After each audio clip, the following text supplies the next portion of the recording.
welcome our teams Fiji and South Africa.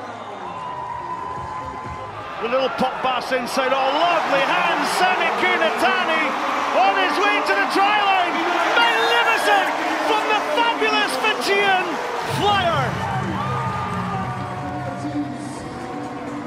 New Zealand and Fiji.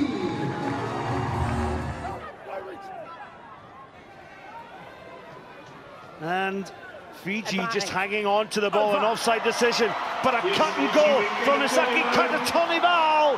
Held there, but gets the support on the wide outside channel. First try for Rwanda in the corner. Rack, advantage, go!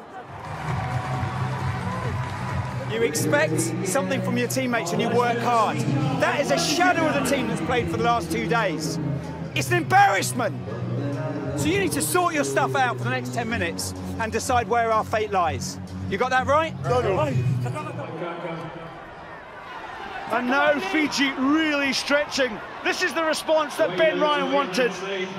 Tuai, he's such an agile man. Oh, a lovely little pop pass.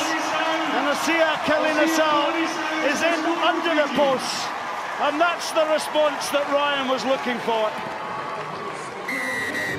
Rawatha up the touchline. Sami Kunatani, Jerry Tuai, route one for Domalai. Oh, wonderful from Domalai. The replacement to Pio Tuai puts Fiji into the lead. It's a melee of bodies in there. Fiji come away with the ball. It's delight for Fiji. Win the Glasgow Sevens, and what a thriller we've had. Absolute delight from the Fijian fans. Congratulations.